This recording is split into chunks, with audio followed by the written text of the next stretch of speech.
एक बीमारी होती है, रिकेट्स कहते हैं इसे, और ये इसकी शुरुआत होती है माँ के गर्भ से।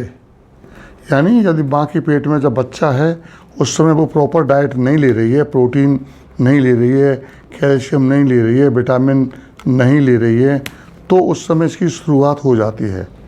और जब 9 महीने 10 दिन बच्चा माँ के गर्भ में रहता है, उस दौरान उसकी हड्डियों की बढ़ोतरी उस तरह से नहीं हो पाती जिस तरह की चाहिए हेल्थ के हिसाब से। और उसके बाद बहुत सी माएँ बच्चों को दूध नहीं पिलाती हैं और 6 महीने के बाद बच्चों को ऊपर की डाइट नहीं देती हैं, तो उस सबसे बच्चों के अंदर एक बीमारी पैदा हो जाती है जिसको कहते हैं रिकेट्स, जिसमें विटामिन डी की डेफिशिएंसी हो जाती है, कैल्शियम की डेफिशिएंसी हो जाती है और प्रोटीन की डेफिशिएंसी हो जाती है। इन चीज़ों की डेफिशिएंसी हो जाती है। और सबसे बड़ी चीज़ मुस्लिम महिलाओं के अंदर और भी जातियों के अंदर धूप को नहीं दिखाते हैं। जब हम संयुक्त फैमिली होती थी, कंबाइंड फैमिली होती थी, तो जो परिवार की बड़ी बूढ़ी महिलाएं होती थीं, माँ, दादी, चाची, बुआ, काकी या पड़ोस में कोई बूढ़ी महिला होती थी, वो नवविवाह वधुओं को प्रेशराइज करती थी, डांट लगाती थी, प्यार से प्रचार के समझाती थी कि बच्चों को और जाड़ के कपड़ों को धूप लगानी चाहिए। जाड़ के कपड़ों धूप नहीं लगाओगे तो उसमें कीड़े पड़ जाएंगे, बदबू आ जाएगी, और बच्चों को धूप नहीं लगाएंगे तो बच्चों के हाथ पैर टेढ़े हो जाएंगे, उनका प्रॉपर डेवलपमेंट नहीं हो पाएगा। यही सब कुछ इसके बच्ची के साथ हुआ है। ये मुस्लिम परिवार की है, बेंगलोर से आए हैं। इन्होंने कोई एक मेरी वीडियो देखी थी, उसको देखने के बाद ये बेंगलोर से आए हैं और बेंगलोर कई साल से इलाज करा रहे थे। अपनी हिस्ट्री देंगे। जब मेरे पास आए तो मैंने दोनों एड़ियों को मिलाया, पैरों को मिलाया। बेटे जरा पंजे ऊपर खींचो, पंजे ऊपर खींचो, अंगूठे मिलाओ। हाँ, अब ऐसा किया गया तो एक तो बच्ची पंजे ऊपर पूरे नहीं खींच पा रही है, टीए तो टाइट है, इसका नीचे मांसपेशी टाइट है। और ऐसा करने पर हम क्या करते हैं, ये जो फ्रंट में जो हड्डी होती है इसको पटेला कहते हैं, इसके ऊपर मैंने निशान लगाया। देखिए ये गोल हड्डी पटेला ये हो गई, इसका सेंटर पॉइंट ये हो गया। ऐसी इधर गोल हड्डी पटेला ये है, ये गोल हड्डी पटेला, ये इसके मैंने सेंटर पॉइंट पर निशान लगाया, ये रहा। इनको हम सीधा करते हैं यूँ करके, इसको सीधा करो। हाँ, ऐसा करने पर जो सबसे अंदर वाला निशान होता है इससे और इसके बीच की हम डिस्टेंस, थोड़ा और बेटा घुमाओ इसको, हाँ, और इसको घुमाओ, हाँ, ये दोनों ऊपर आ जाने चाहिए। ऐसा करने पर थोड़ा और घुमाओ, हाँ, ऐसा करने पर इन दोनों के बीच में जो दूरी होती है इसको हम नापते हैं। तो ज़रा इंची टेप से नापिए भैया जी, ज़रा कितनी दूरी है सेंटीमीटर के अंदर नापिए। अब हम इसको सेंटीमीटर में नाप रहे हैं तो ये करीब करीब आपकी 11 सेंटीमीटर बैठ रही है। तो 11 सेंटीमीटर ये डिस्टेंस नहीं होनी चाहिए। कायदे से ये वाला पॉइंट और ये वाला पॉइंट आपस में जब हम एडी टच कर दें, ये मीडियल मेलुलस होते हैं, जब इनको हम टच कर दें उस समय ये दोनों पॉइंट मिल जाने चाहिए। ये नहीं मिल रहे हैं तो ये टांगें टेढ़ी जा रही हैं। तो डिफेक्ट कहाँ है? एक तो ये टांगी टेढ़ी होगी, जैसे मैं निशान लगाता हूँ, देखिए, और इसकी टिबिया की सिन पर निशान लगाऊँ तो ये जो सिन है ये सिन ऐसे जा रही है, ये ऐसे जा रही है। या तो हम इसकी हड्डी यहाँ से तोड़ें, जहाँ पे ये 2 लाइनें सीधी जा रही हैं, यहाँ से तोड़ के सीधी करें। ऐसे इसके ऊपर निशान लगाएं तो ये लाइन तो सीधी निकल जाएगी और नीचे वाली लाइन ये आ रही है। तो या तो यहाँ से हड्डी काटें और यहाँ से हड्डी काटें तो सीधी करें। पर बोन लकड़ी या मेटल नहीं होती है, बोन इलास्टिक होती है। तो अब उसी सिद्धांत को हम यूज़ करके, जैसे इलास्टिक को हम खींच के और सीधा कर सकते हैं, ऐसी बोन पर अगर हम लगातार ट्रैक्शन दें और वो पॉइंट प्रेशर लगाएं, जैसे कि ये डिफॉर्मिटी है जगह पर, दिस एपेक्स ऑफ डिफॉर्मिटी और distal point of deformity and proximal point of deformity. तो हम कैसे करेक्ट करेंगे? यहाँ से दबाएंगे, इस तरह से, एक इधर से दबाएंगे। इसको पकड़ो ज़रा।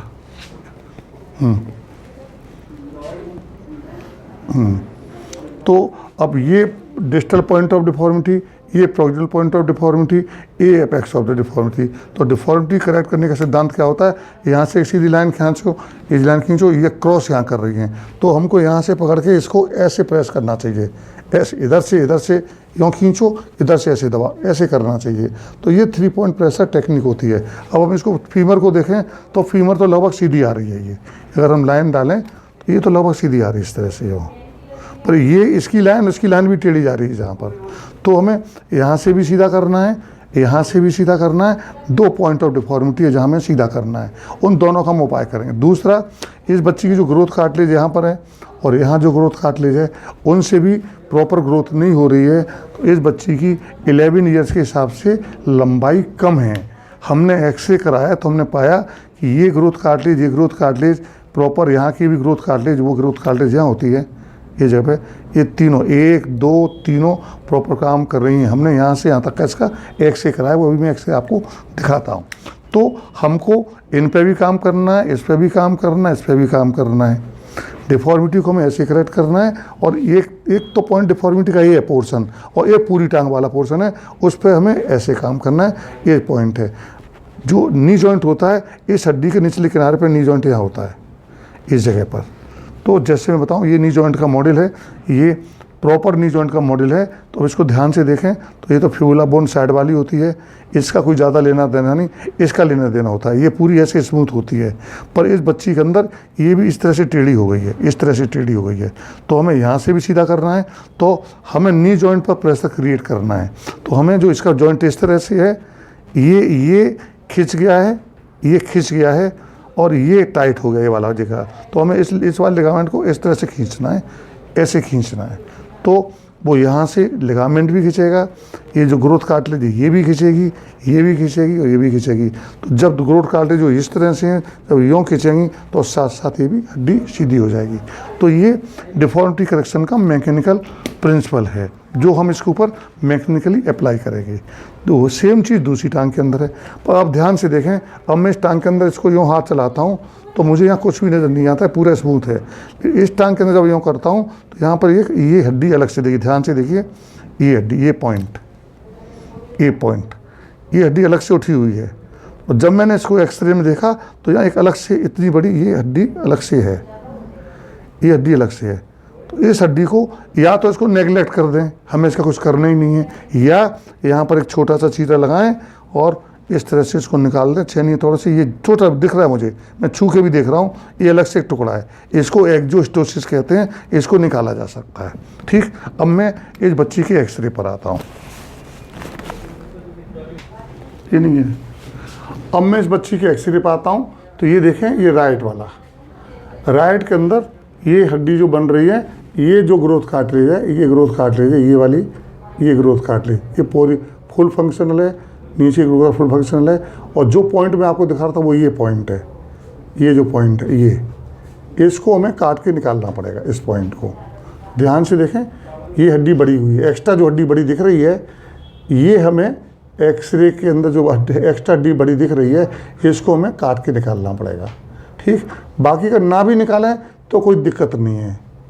ये तभी निकाली जाती है कि रुकावट, जोड़ की चाल में रुकावट हो या दिखने में बुरी लग रही हो, कॉस्मेटिकली और मैकेनिकली ऑब्स्ट्रक्शन कर रही हो। ठीक, तो ये राइट का एक्सरे है, ये लेफ्ट का है, ये देखिएगा। तो लेटरल व्यू के अंदर भी कार्टिलेज ठीक है। तो अब ये जो पूरी टांग है वो इस तरह से टेढ़ी जा रही है और ये इधर से टेढ़ी जा रही है। तो यहाँ पे हमें करेक्ट करना है, यहाँ करेक्ट करना है, यहाँ करेक्ट करना है और यहाँ भी करेक्ट करना है। तो अभी हम लंबाई के लिए, स्टिमुलेशन के लिए हम इसको एंकल ट्रैक्शन देंगे, वो लंबाई पे भी काम करेगा और बोन पे भी काम करेगा और कार्टिलेज भी काम करेगा और लिगामेंट पे भी काम करेगा। तो अब हमें ये अच्छी तरह से समझना है कि चूंकि इसकी ग्रोथ कार्टिलेज बड़ी अभी सक्रिय है, एक्टिव है, तो हम इसको जैसे हम चकले पर हमने लोई डाली और बेलन से हम बेलते हैं तो हम कोई भी आकार दे सकते हैं। कुम्हार के चाक पर हमने मिट्टी का लोथड़ा रख दिया है तो उंगलियों के इशारे से हम चाहे तो उसका घड़ा बना दें, चाहे कोई सुराही बना दें, चाहे उसका एक दिया बना दें, चाहे गिलास बना दें। तो जब तक ये ग्रोथ कार्टिलेज काम कर रही है तब तक हम एक्शन लेंगे और इस हिसाब से ट्रैक्शन देंगे, इस हिसाब से स्प्रिंट लगाएंगे कि ये जो ग्रोथ का डायरेक्शन है वो टेढ़ा ना जा करके एकदम सीधा जाए और इसकी लंबाई भी बढ़े। तो अभी मैं एक्सरे दिखा दिया, समझा दिया। तो अभी मैं इसके लिए अब वही चीज़ मैं करूँगा। इसको उन्होंने हैदराबाद में हाइपोफॉस्फेटिक रिकेट्स बता दिया है और तमाम टेस्ट किए हैं, बेंगलोर के अंदर। तो उसके बारे में अभी मैं इनके परिवारीजनों से बात करूँगा। स्टार्ट। मेरा नाम सलीम है। जोर से एक से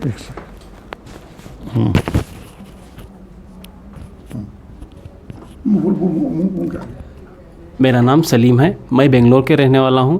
और ये जो है हम यूट्यूब पे देखे थे रिकेट्स के प्रॉब्लम के बारे में, हमने बहुत कुछ सर्च किया जाके, बाद में ऐसे ही जैसे कितने की टेस्ट सब करवाए, ताकि आपको बेंगलुरु में पता है बहुत से बड़ी बड़ी हॉस्पिटलों में सेंट जॉन्स है, इंदिरा गांधी बच्चों की स्पेशलिस्ट हॉस्पिटल है, वहाँ पे भी इसका लगातार 2.5 साल से हम इलाज करवा रहे हैं। अब तक ये बच्ची 10 साल की हो गई है, बट रिकेट्स के जो इनबोन ग्रोथ है वो ग्रोथ नहीं लेते थे, उसीलिए कर्व आ गया था बोन के अंदर। उसीलिए मैंने यूट्यूब पे सर्च किया रिकेट्स के प्रॉब्लम में। मैंने पाया कि सुभाष सर जो दिल्ली में रहते हैं वो स्पेशलिस्ट है, ऑर्थोपेडिक सर्जन्स हैं, उसीलिए मैंने उनके लगातार 7 या 8 वीडियो देखा। इसी बीमारी के थे, मतलब रिकेट्स के या दूसरे आर्थोपेडिक के थे। उससे मैंने सर्च करके देखा कि यहाँ पे सही है, और यहाँ पे इनके जो पुरानी वीडियो देखा था उसमें सभी लगातार अच्छा इलाज हुआ है और इनका अच्छा फीडबैक्स भी था। मैंने चेक किया, चेक करने के बाद हम यहाँ से बेंगलुरु से यहाँ पे आए हैं, और उतने बड़ी बड़ी हॉस्पिटल के दिखाने के बाद भी फिर भी हमें बावजूद यहाँ पे आके हम दिखा रहे हैं। यहाँ पे हमको पता चल रहा है मैकेनिकली बराबर कर सकते हैं रिकेट्स के प्रॉब्लम को। जो बहुत आपने तो इस वीडियो में पहले ही देखा है जो उसकी कमज़ोरी क्या थी बच्चे की बोन की, उसीलिए हम ये मैकेनिकली हमको समझा है रिकेट्स के कैसा सीधा करना है, बोन को इन ग्रोथ कैसा सही करना है। और डाइट के साथ, डाइट का चार्ट तो हम बता देंगे, हमारे जो बच्ची की माँ है वो बताएगी डाइट कैसा देना चाहिए। बट मैं बता रहा हूँ, आपने ज़रूर इस वीडियो को देखिए और इसके सारे जितने रिकेट्स प्रॉब्लम्स हैं उस सबको भी देखें, आके यहाँ पे इलाज करवाएं। मेरा नाम कौसर है, मैं बेंगलुरु से आई हूँ। इस बच्ची की माँ हूँ मैं। मुझे डाइट चार्ट दिया गया है, मैं इसे पढ़ के मैं इसी तरह पालन करूँगी। दूध से बनी चीज़ों का सेवन करना, जैसे खवा, पनीर, हरी मिठाई। रोज़ाना दूध में 4 चम्मच कॉम्प्लेन मिलाकर 4 बार पिलाना। 250 ग्राम दही में 4 चम्मच चीनी मिलाकर दिन में 4 मरतबा सेवन करना। पनीर से बनी हुई हर चीज़, पनीर का परोठा, पनीर के पकोड़े, रसगुल्ले तथा अधिक खिलाना। छोला, राजमा, चने दालों का सेवन करना ज़रूर लेना। सभी तरह की दालें लें। गेहूं के आटे में सोयाबीन का ज़रूर मिला लें और उसमें बनी हुई रोटी खिलाएं। कोई साबुत फल ना लें। फलों का जूस चीनी मिलाकर लें। हरी सब्ज़ी ना लें, उसका जूस बनाकर, जैसे टमाटर, गाजर का जूस लें। दूध से बनी खीर, उसमें मेवा डालें। बेसन और खजूर से बनी हुई मिठाइयाँ लें। बेसन के बने हुए लड्डू, खोए से लड्डू, बेसन का हलवाई, सूजी का हलवा, सभी तरह की मिठाइयाँ और ड्राई फ्रूट्स अधिकतम मात्रा में ले सकते हैं। आइसक्रीम खाएं। अंकुरित आहार सपोर्ट जैसे मूंग और मोटा लें। दिन में 2 बार तेल की मालिश करें। शरीर का तेल सूख जाने पर स्नान कराएं और धूप में बिठाएं। दिन में 2 बार। क्या ना दें? पानी बिल्कुल ना दें, पानी की जगह जूस पिलाएं और दूध पिलाएं, दही पिलाएं। चाय काफ़ी ना दें। ब्रेड बर्गर वो सेवन ना करें। हरी सब्ज़ी की पत्ती वाले सब्जियों के खाने में जूस पिएं। सलाद फल की जगह ड्राई फ्रूट्स खाएं। तो अब आप इसको बिना देखे बताएं, आप मोटी मोटी क्या चीज़ समझी आपने? दूध से बनी हुई चीज़ें, दही, पनीर, उसका सेवन, और दही में दिन में 4 मरतबा दही में शक्कर मिलाकर खिलाएं। दिन में 4 बार दूध पिलाएं कॉम्प्लेन मिलाकर। पनीर के परोठे, पनीर के पकोड़े सब खिलाएं। धूप में 2 मरतबा धूप में बिठाएं। गेहूं के आटे में बेसन का आटा और सोयाबीन का आटा मिलाकर रोटी पकाकर खिलाएं। गुड़ का इस्तेमाल करें। पानी की जगह जूस पिलाएं और दूध दही पिलाएं। तो आप इसको आपको जो डाइट चार्ट दिया है, जो समझाया है, आप इसका पालन करेंगी? करेंगे। जोर से बोलिए। हूँ करेंगे, पालन करेंगे। पालन करेंगे, ठीक है। हाँ ठीक। चलिए, एक और चीज़ है, बबूल का गोंद आता है वाइट कलर वाला, लाल रंग वाला नहीं, उसके लड्डू बना के दीजिए खोए के अंदर। वो बहुत ज़बरदस्त ताकतवर चीज़ है रिकेट्स वाले मरीजों के लिए। मैंने इसके बहुत अच्छे रिजल्ट पाए हैं। खजूर दीजिए, खूब खजूर दीजिए, खजूर का बहुत अच्छा रिजल्ट आता है। खजूर समझते हैं आप तो मुस्लिम हैं, जो पिंड खजूर जो आता है यूएई से आते हैं, अरब कंट्री से आते हैं, खजूर खूब खिलाइए इसको, ठीक है जी। धन्यवाद। ये इसकी स्प्लिंट आ गई है, वो बंद करवाओ पंखा। ये इसकी स्प्लिंट आ गई है, जो ये बनवा के लाए हैं, इसके नाप से स्प्लिंट बनवा करके लाए हैं। इस स्प्लिंट में मैं क्या बात करता हूँ, जो बीच में चकती होती है, इस पर मैं पेन से निशान लगा देता हूँ, ठीक। और इधर भी एक निशान लगा देता हूँ, ठीक। ऐसी जो बीच वाली चकती है, एक निशान ये लगा दिया मैंने, और एक बीच में निशान ऐसे लगा दिया। अब मैं क्या करता हूँ कि ये जो पटेला हड्डी होती है, पटेला इसके नीचे यहाँ नी जॉइंट होता है, तो यहाँ जो अगर मैं फ्रंट में इसको कर लेता हूँ, तो जो पेंट की सिलाई आती है वो इस लेवल पे आएगी। पेंट की सिलाई ये पेंट की सिलाई आएगी इधर, और ये जो साइड वाली हड्डी है यहाँ से स्टार्ट होगी, और पेंट की सिलाई ये, बेटे हिलो मत हिलो मत, ये पेंट की सिलाई से राइट ऐसे आएगी जहाँ पेन लगा हुआ है। तो ये जो पट्टी है पूरी, ये इसकी जो सेंटर लाइन है, ये जो सेंटर लाइन है, ये इस पेंट की सिलाई पर इस तरह से आएगी, इस तरह से। बेटे पैर सीधा रखो तुम, तो ध्यान रखें। अब मैं क्या करता हूँ, जो नी जॉइंट है, नी जॉइंट के सीधे यहाँ एक लाइन, ये नी जॉइंट की लाइन ये आ रही है, नी जॉइंट इनका इस जगह पर है, और ये पेंट की सिलाई इस जगह पर है। ये तो ये जो क्रॉस बना है, और ये क्रॉस का पॉइंट, इसका पॉइंट मैच करने चाहिए, ठीक है। तो ये जो पेंट की सिलाई आती है, ये तो फ्रंट हो गया, ये फ्रंट वाली लाइन है, ये 90 डिग्री से पेंट की सिलाई वाली लाइन है। तो ये पूरी जो स्प्लिंट आएगी वो पेंट की सिलाई पर आएगी, और इस पॉइंट को और इस पॉइंट से मैच करना है। ऐसे इससे साइड के अंदर, बेटे टांग को अंदर घुमाओ, जैसे ये देखिए ये पटेला सामने है, तो पेंट की सिलाई इस जगह पे आएगी, ठीक। तो पेंट की सिलाई ये साइड में आएगी, ये, और ये साइड में लेटर में से ये पेंट की सिलाई इधर आएगी इस तरह से। तो ये क्रॉस बनेगा यहाँ पर, ठीक है। तो ये जो क्रॉस है वो यहाँ आएगा, और ये जो क्रॉस है ये इस जगह पे आएगा, ठीक है ना। ये क्रॉस, ये वाला क्रॉस इस जगह पर आएगा, ये वाला क्रॉस ये हड्डी बनी है ना, एक छोटी सी हड्डी है उठी हुई, ये रही इस पर। तो ये वाला क्रॉस यहाँ क्रॉस पे आएगा, ये वाला क्रॉस इस पर आएगा, ये वाला क्रॉस यहाँ आएगा, और ये वाला क्रॉस इस हड्डी पर आएगा, ठीक। तो इसको लेटरल मेल्यूरस कहते हैं। ये हड्डी जो साइड वाली जो हड्डी थी पतली वाली, उसका निचला हिस्सा है ये, ठीक। तो अब इसको बांधिए जल्दी से, आपको ट्रेनिंग दे दी गई है, इसको बांधिए। चलिए इसकी माँ को बुलाओ, चलो माँ आइए, चलिए बांधिए। पहले उधर की बनवाओ जल्दी से, क्रॉस मिलाओ।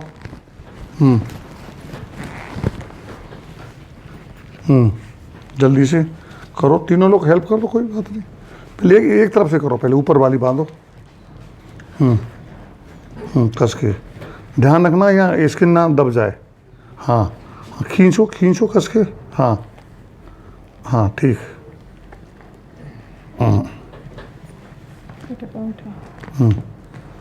ठीक, हाँ अब इसको लगाओ, चलो बांधो।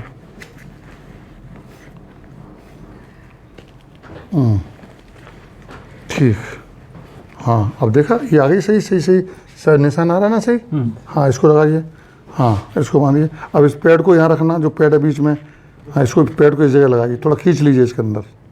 हाँ हाँ नहीं, उधर उधर उधर उधर, हाँ हाँ और खींचो, हाँ बस ठीक। अब लगाओ इसको, हाँ कस के बांधो बांधो, वेरी गुड। अब इसको बांधो, वो पैड यहाँ आएगा इसके ऊपर, वो पैड इसके ऊपर आएगा, जिससे यहाँ तकलीफ ना हो। तो पैड को यहाँ लाओ, थोड़ा और ऊपर खींचो, हाँ और खींचो, बस ठीक। अब बांधो, जोर से दबाओ, एक जना दबाएगा, एक जना बांधेगा, एक जना दबाएगा, एक जना बांधेगा। चलो हाँ वेरी गुड, ठीक। अब आपको इस तरह से बांधना है। ये देखा, अब ये टांग थोड़ी सी स्ट्रेट लग रही है आपकी, उतनी टेढ़ी नहीं लग रही है। सही। हाँ ठीक है, आ गया समझ में आपकी में? ठीक। अब इस वाली को जल्दी से बांधो तेज। हाँ पहले क्रॉस का क्रॉस मिलाओ। हाँ ठीक। हाँ बांधो।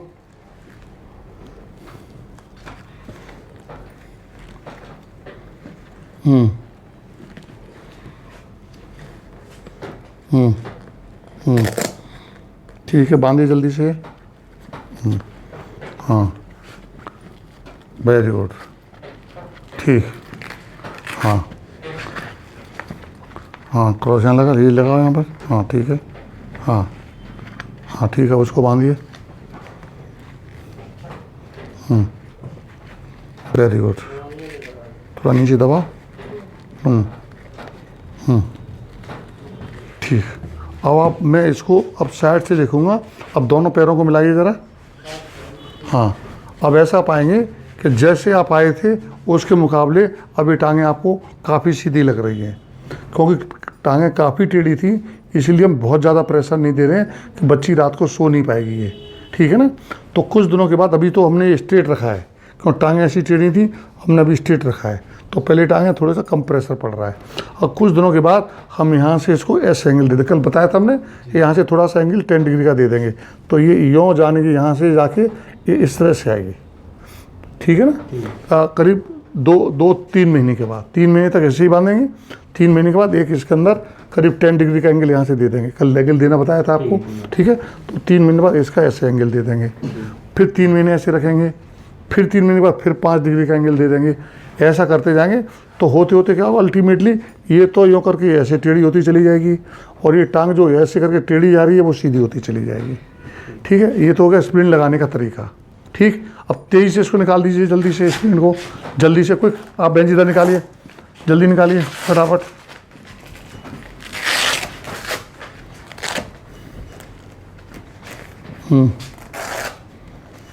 निकाल कर रखिए। अब आपको इसका ट्रैक्शन लगाने का तरीका बताएंगे। ठीक है? अब हम ट्रैक्शन सिखा रहे हैं, तो ये ट्रैक्शन की, एंकल ट्रैक्शन की किट आती है मार्केट से। खोलो जल्दी से, फटाफट खोल के बताओ। बस ये बाज़ार से बनी हुई आती है। हाँ इसको, हाँ ये 2 इसके कान निकले रहते हैं, तो इसको इधर ये वाला एक साइड में, दोनों जो हड्डियाँ निकली हैं, इसको मिडल मैल्यूलस कहते हैं, इसको लिटिल मैल्यूलस। तो ये दोनों, इसका जो सेंटर है ये यहाँ आना चाहिए, और ये सबसे पतला हिस्सा होता है। तो जो बांधेंगे यहाँ से बांधेंगे और इस पर अटक जाएगा, नीचे नहीं खिसकेगा। तो सबसे कम जो सरकमफेरेंस है वहाँ बांधना है, ये नीचे नहीं खिसकेगा, ये हड्डियाँ रोक लेंगी। तो यहाँ पहले ये, इस पर हम पहले एक वो लगाएंगे, तौलिया। जल्दी टॉवेल लगाओ, कस के टॉवेल लगाओ जल्दी से। हाँ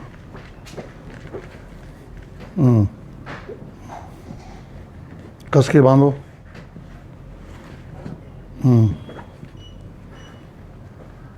ठीक, जल्दी वो लगाओ ट्रैक्शन। ये रेडीमेड मेरे यहाँ पड़ा हुआ है, इसको हटा दीजिए। देखिए पेशेंट के रिलेटिव हैं। ठीक है? और देखिए ये पहले ये बांधा जाएगा। चलिए, जहाँ सबसे कम पतला हिस्सा है वहाँ पर कस के बांधिए। अब इसको ये वाला लगाइए, कस के। हाँ बस ठीक है, लगाइए। ठीक। अब ऐसे इसको इधर वाला लगाइए जल्दी से।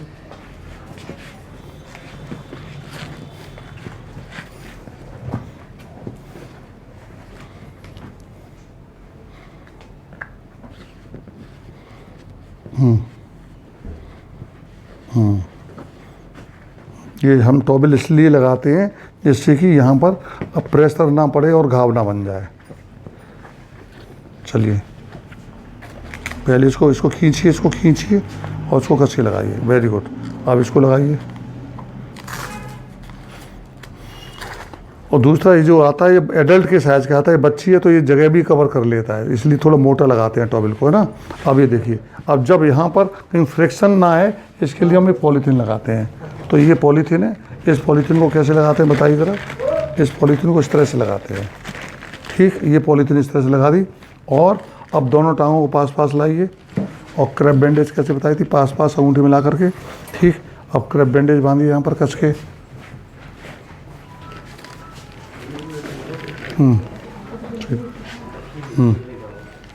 घुटनों से थोड़ा नीचे, हाँ, कस के बांधेंगे, पास पास यहीं से, हाँ, यहाँ से ले लो, यहाँ से ऊपर से ले लो, यहाँ थाई से, बस यहाँ से लो, कस के बांधो, कस के।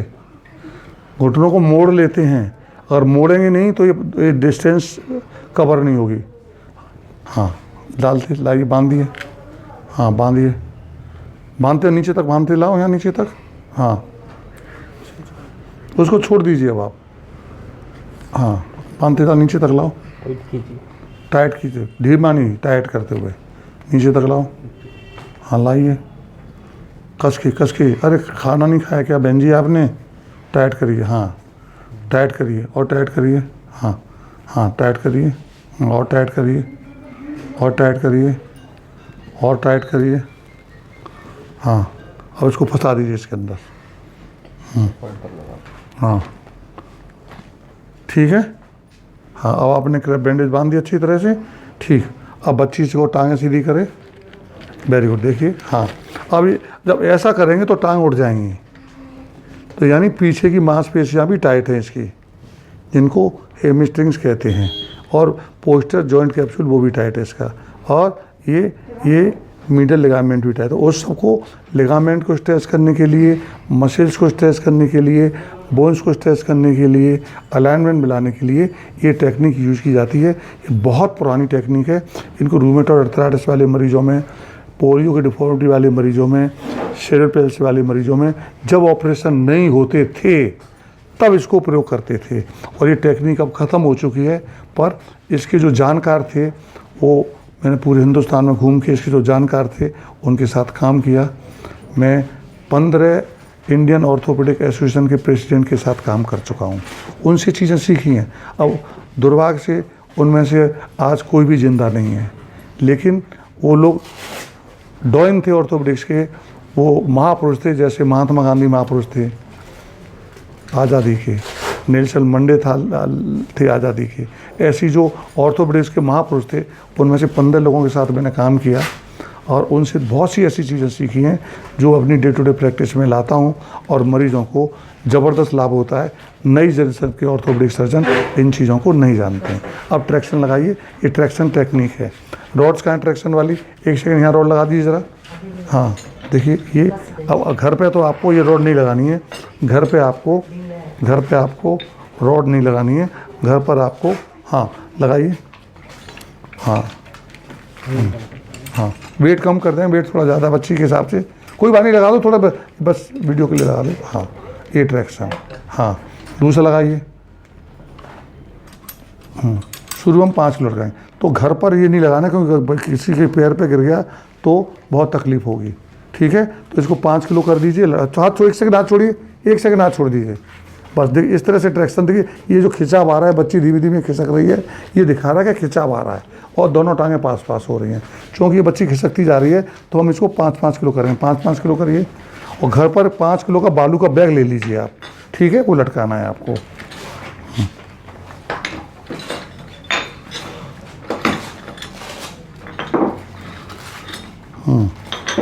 बस बहुत है।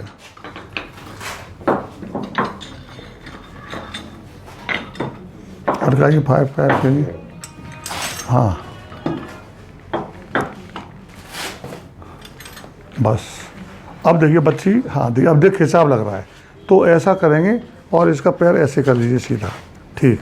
आप ध्यान से देखिए कि अब इसकी टांगों का अलाइनमेंट हम देखेंगे, तो अब देखिए टांगें आपको ये सीधी लग रही हैं आपको, और जो यहाँ जो डिफॉर्मिटी नज़र आ रही थी, ये धीमे धीमे करेक्ट होना शुरू हो जाएगी। तो 3 महीने के अंदर जब नाइट स्प्लिंट लगाएंगे, और दिन में 2-3 बार, वो तो रात को लगेगी जब बच्ची सोएगी, और सुबह जब उठेगी तब निकाली जाएगी, और ये दिन में लगाना है।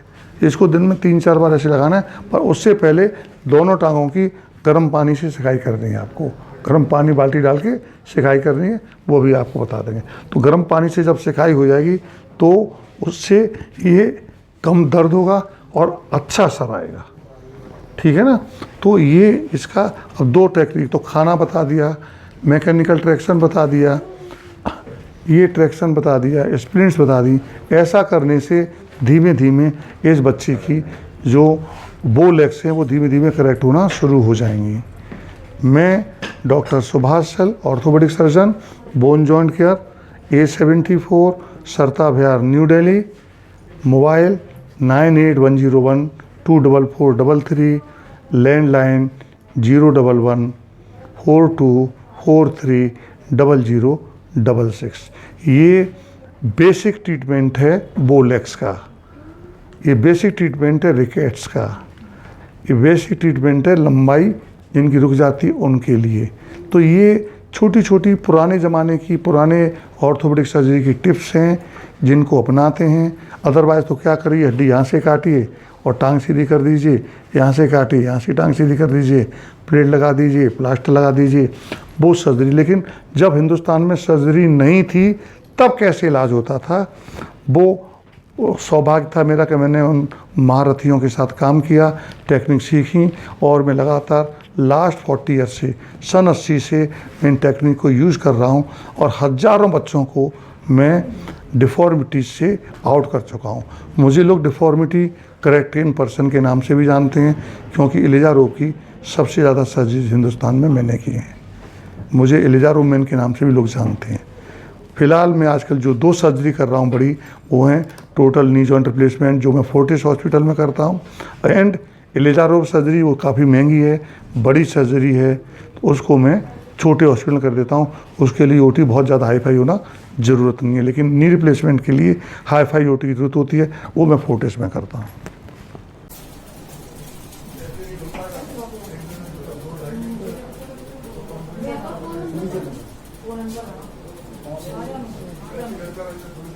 पहली घर होती है और जो हड्डी होती है, ये वाली जो हड्डी है, ये हड्डी के नीचे वाला पट्टा है, नीचे वाला हड्डी है। ठीक है,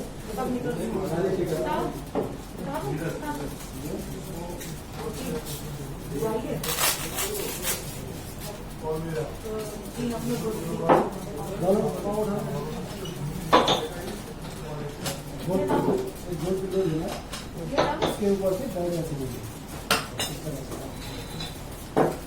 ठीक है, अब इसमें एक सेपरेटर आता है, इसमें ये सेपरेटर ऐसे लगा लीजिए। ठीक है, अब थोड़ा ऊपर की साइड जाऊंगा बस। इसके बाद एक रस्सी आ गई, रस्सी ऐसे बांध देंगे यहाँ पे।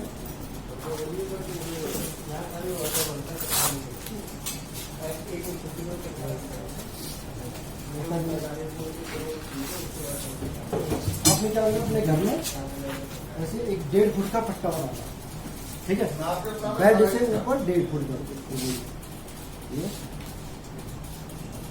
ठीक है, 1.5 फुट का पट्टा होता है, 1.5 फुट का पट्टा लगाना पड़ेगा, 4 पन्नों से फिट करना। उसके बाद इसको लगाना, ठीक है, इसको 45 से 60 फिट करते हैं।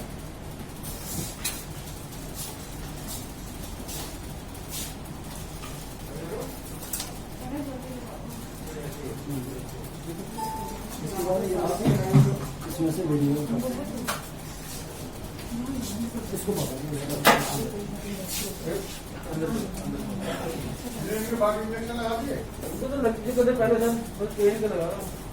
ठीक है, ढीला छोड़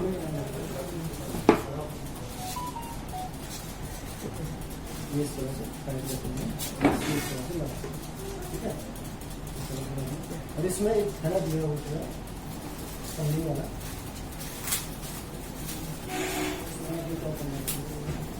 सिकाई करते इसकी जो गर्म पानी का सिकाई कैसे करते हैं वो मैं बता रहा हूँ। इसके लिए क्या करते हैं, ऐसे एक बड़ी बाल्टी लेते हैं, इसके अंदर ऊपर तक पानी भर लेते हैं और इस तरह से मग्गे से धीमे धीमे मिड थाई से थोड़ा ऊपर से यहाँ से बस बाल्टी हो रहा है खिसका दो, हाँ, ये पानी ज़मीन पे ना टके, मिड थाई से ऐसे पानी से सिकाई करेंगे और उसके बाद जो खिंचाव बताया था आपको ट्रैक्शन, वो बांध के लटकाएंगे। ऐसे सिकाई करने से तो जो टेढ़ापन है वो आसानी से, इसको दर्द नहीं होगा और मुलायम हो जाएगा, तो अच्छा असर आएगा। ठीक है, तो पहले ऐसे करो 15 मिनट, पानी ठंडा हो जाए, उसके बाद ट्रैक्शन लटकाना है आपको। ठीक है ना, समझ गए आप? कोई दिक्कत तो नहीं? तो इस तरह से गर्म पानी से सिकाई करी जाती है। बेटे पानी के अंदर तल्ले में पैरों को रख लो, हाँ ठीक, और घुटने मिलाओ दोनों। हाँ, ऐसे ही अगर जोड़ों के अंदर दर्द है तो भी ऐसे सिकाई की जाती है। आप कहीं थक गए हैं, बहुत घूम गए हैं, तो भी ऐसे सिकाई की जाती है। ठीक है, तो ये गर्म पानी से सिकाई का तरीका भी मैंने बता दिया, जो ट्रैक्शन से पहले आपको करनी है। ठीक।